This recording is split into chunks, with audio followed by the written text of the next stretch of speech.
The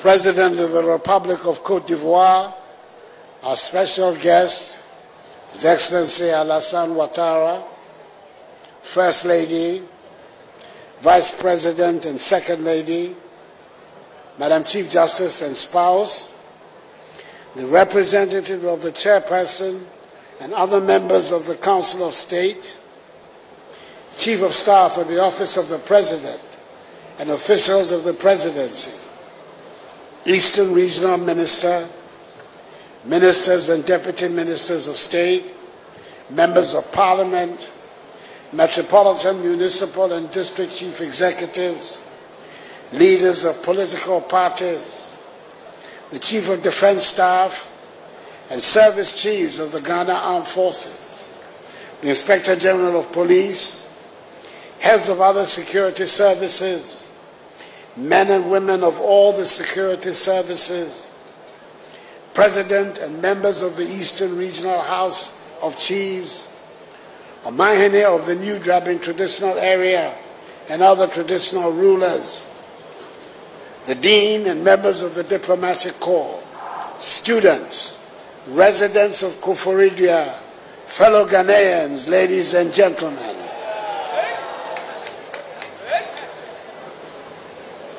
Fellow Ghanaians, let me start by welcoming our special guest of honor, the redoubtable president of our western neighbor, the Republic of Côte d'Ivoire, His Excellency Alassane Ouattara, to the formal celebrations of the 67th anniversary of Ghana's independence.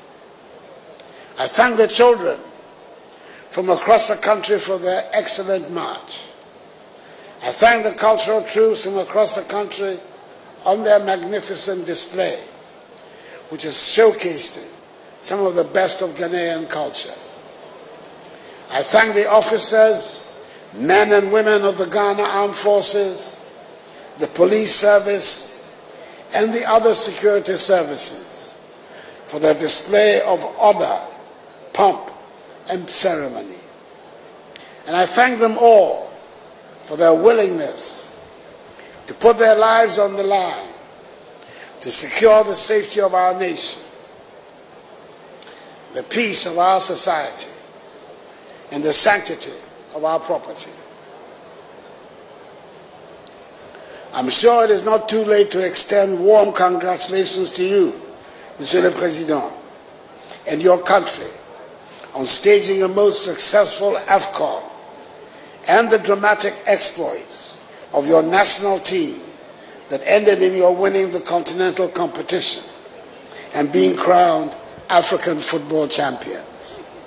As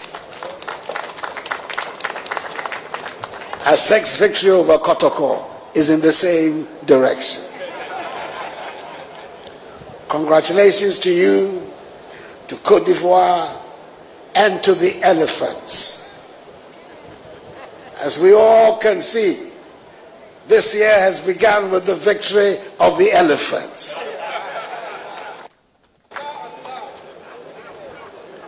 I'm afraid that over here in Ghana, this is a competition we much rather not remember or even talk about.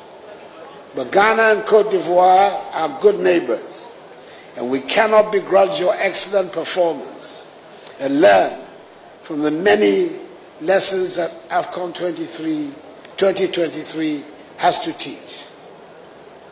Welcome to Ghana, Monsieur le Président, and thank you very much for honoring our invitation and joining us for our independence anniversary celebrations. Ghana is your home. The relationship between our countries is as it should be, for we share a common boundary, a common history, and a common culture, including common languages, and as we would both say, Akwaba. We're greatly honored by your presence, and we pay homage to your distinguished leadership, preeminent in the annals of contemporary Africa, which has brought your country back from the chaos of a painful civil war and its aftermath. back to the stability and prosperity that have been traditionally associated with Côte d'Ivoire. The strong bonds of friendship and cooperation that have existed during our respective tenures of office are evidenced by two key developments. First is the agreement for strategic partnership that was entered into by President Ouattara and I on 17th October 2017 during my first year at the presidency, which has paid off, especially in the cocoa sector, by enabling our two countries to coordinate our policies over cocoa, of which we are the world's biggest producers, accounting jointly for some 65% of global output. This has been of considerable benefit to our respective farmers, who have received the highest price per bag of cocoa in our respective histories. The other is the mature manner in which the maritime border dispute between our two countries was settled by the Maritime Court in Hamburg. The elevated stance of statesmanship shown by President Ouattara ensured that its result in Ghana's favor was peacefully accommodated by Côte d'Ivoire. Mr. President, we thank you very much. My dear compatriots, fellow Ghanaians, the theme chosen for this year's Independence Day celebrations is Our Democracy, Our Pride.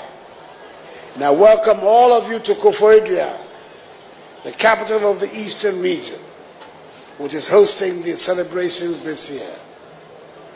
The decision to rotate the scene of the national celebrations around the country, instead of staging them only in Accra, the nation's capital, has certainly turned out to be a welcome nation-building exercise that helps us to focus attention on a different region every year, and at the same time rallies the nation together in that region. Our host this year, the Eastern region, was very much at the center of the independence struggle of our country. It is home to 3 members of the Big Six of the United Gold Coast Convention, UGCC of blessed memory, the acknowledged founders of our nation, Joseph Boachier Dankwa, Edward Akufo-Addo, and William Ofori-Atta. Their love of politics will seem to have continued into succeeding generations, with the son of one of them being the current president of our country. The other members of the Big Six were Emmanuel Obeche-Bilanti, Ebenezer Akwaje, and Kwame Nkrumah, who together with George Alfred Parr Grant, R.S. Blay, Kwabena Kessie, Francis Awona Williams, Nii Kwabena Boni, Boycott Hini, and others, were the successors of the early generation of nationalists, such as the members of the Aborigines Rights Protection Society. Their membership included Jacob Say, George Moore, Joseph Casely Hayford, John Mensah Saba, W.E.G. Kwabena-Sechi, J.W. de Graaf Johnson, J.P. Brown, and others, who protected our lands from the grasp of the greedy imperialists and who initiated the first phase of our struggle for national independence.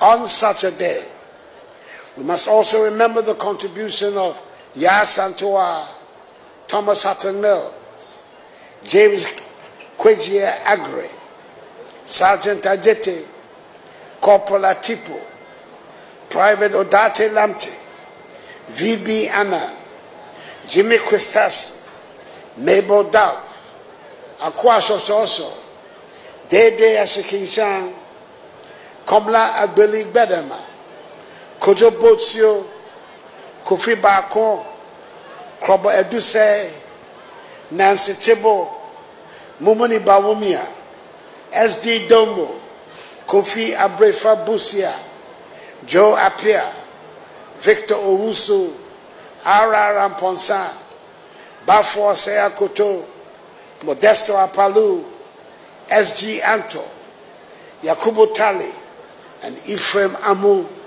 to the liberation of our country and to the birth of our democracy.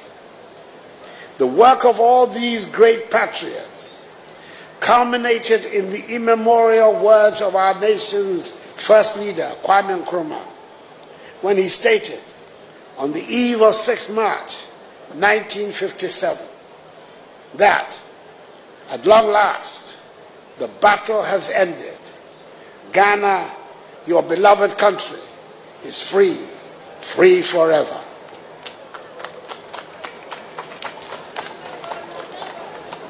Today, the Eastern region is, of course, not the geographic east of Ghana, but it retains a nomenclature from the colonial days, when it was the eastern border of what was the Gold Coast colony.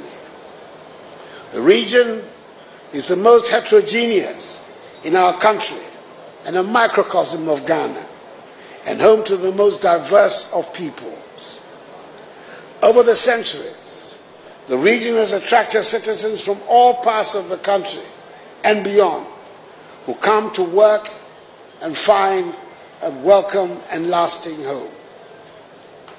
The attraction is obviously the abundant mineral resources and the rich and fertile soils.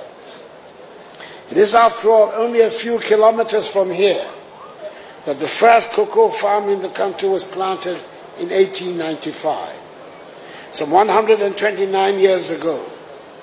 And from there, the planting of cocoa spread to other parts of the country and became our leading cash crop.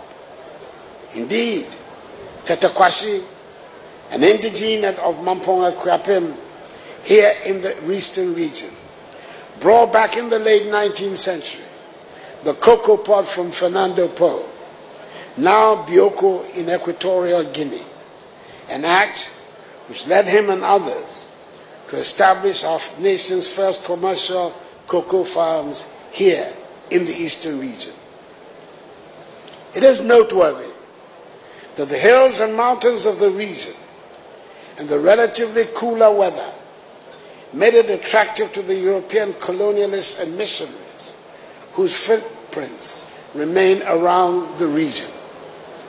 It is not surprising, therefore, that the region is home to many educational institutions, including the first middle school and first training college in the country, both in Akropong. The old and beautiful stone churches along the scenic mountain road of the Akwapim Hills remain an attraction. It must surely be as a result of Akwapim tree being the first Ghanaian language to have been written that the culture and mannerisms of the people became adopted in the formal recognition and rendition of Ghanaian culture.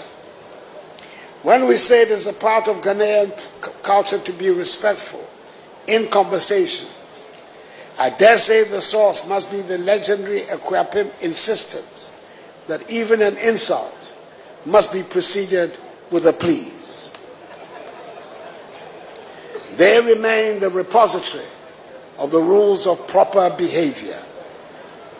It is here in the eastern region that we find the beautiful and intricate beadworks that are defining features of Ghanaian jewelry. The Krobos are the masters of the ancient art and have modernized it to make beads attractive not only to the old, but also to the present generation as well. The eastern region is also the home of the Kwaus, Ghana's unquestioned leading entrepreneurs, and an example to all of us of what private enterprise can achieve. It is furthermore the home of the Achims, the single biggest ethnic group in the region, who founded one of the most ancient states of Ghana's history, with an unbroken record of chiefly government dating from the 14th century till today. It is home too of the Akwamus, whose renowned military exploits extended to freeing Christians Kumasi from the control of the Danish. I've mentioned specific groups that make up the eastern region, but as I stated earlier, it is a region where the whole of Ghana merges into a melting pot and lives in harmony, and different groups feed on the strength of each other for the good of the whole. This is the same scenario that is played on the national scene, where different people have come together to form the Ghanaian nation and a national identity for the past 67 years. Fellow Ghanaians, we have good reason to choose as our theme and to celebrate our democracy, our pride, at this 67th anniversary of our independence. We are a democratic nation, and not every country can make such a claim. It is important to note that the democratic system of government we have today was not given to us at independence. More than 100 years of British rule have not prepared us in any way for democracy. There is nothing democratic about colonial rule, and whatever we have today, we have worked out for ourselves.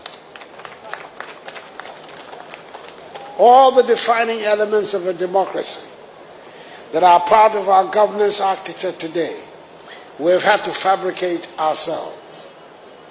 Everything we know about elections today, and we know quite a bit, we have learned through hard practice, and in the past 31 years, we have been stable. We've not got a perfect system, but every time we've had elections during this Fourth Republic, it has been an improvement on the previous occasion. We have still a lot more to learn, especially when it comes to the tolerance of opposing views. But we also know that we dare not relapse, as there are many examples of countries that have disintegrated into chaos as a result of disputed elections. We know that technology is a useful tool that we must embrace to make the electoral process more transparent. But we are very much aware that technology also now makes it possible and easier for the deliberate manipulation and propagation of falsehood to influence public opinion.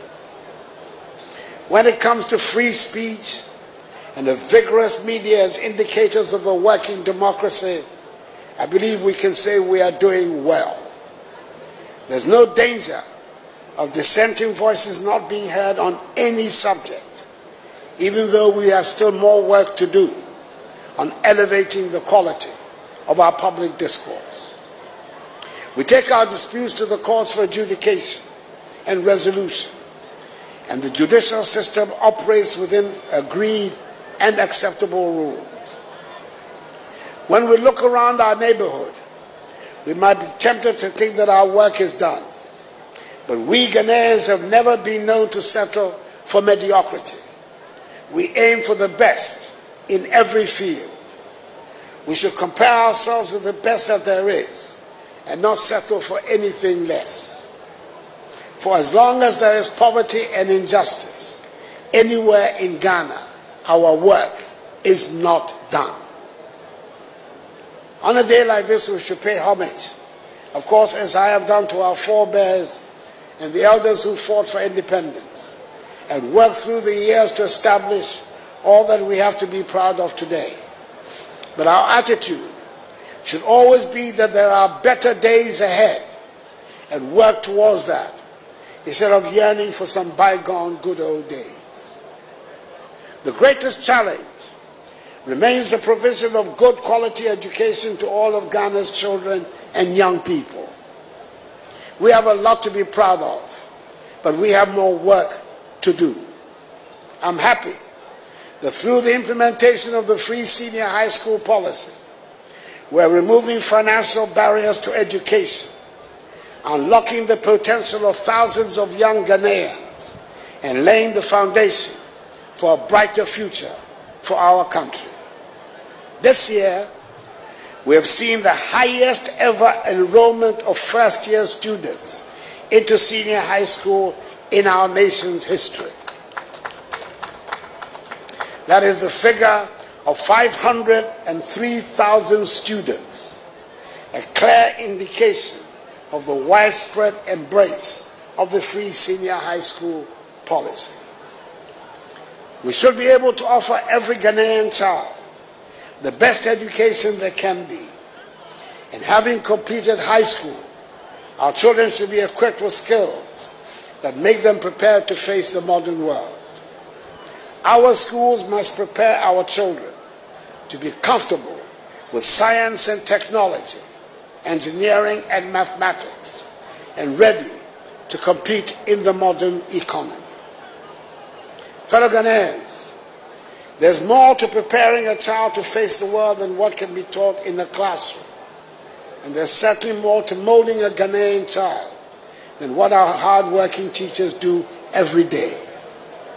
Too many parents have relinquished the entire responsibility of bringing up children to what happens in schools. I do not refer only to our music, dance, food, language, and fashion that form the basis of our cultural identity.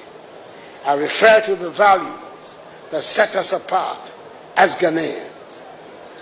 If we are to take pride in being Ghanaian, there should be a consensus on the values we hold dear, and we should transmit them to every generation. Fellow Ghanaians, I know that we have gone through difficult economic circumstances, but it is clear that we have overcome the worst, and we are looking forward to better times. I wish to make reference in particular to two projects coming on stream that should make a great difference to the economic fortunes of our country. I refer to the successful selection of strategic partners that will work with the Ghana Integrated Aluminum Development Corporation, GIADEC, to build a new alumina refinery and develop mines at Nyinahini in Pasaso, as 3 or 4 projects being executed under the Integrated Aluminum Industry IAI projects. I witnessed the signing of 2 agreements in Accra recently.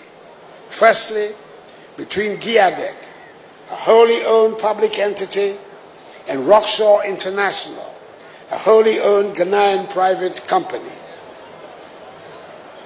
selected after a rigorous process as a strategic partner to develop a mine at Nyinahini in Pasaso.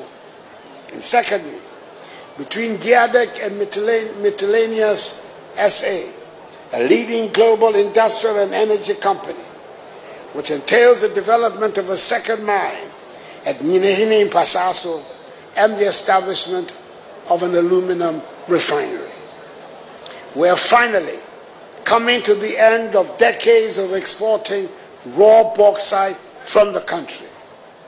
We shall now refine bauxite mined in Ghana to produce alumina that will feed the Valco smelter and the downstream aluminum industry, which is going to have a dramatic impact on Ghanaian industrialization, where we produce parts for motor vehicles, aircrafts, roofing sheets, and household utensils.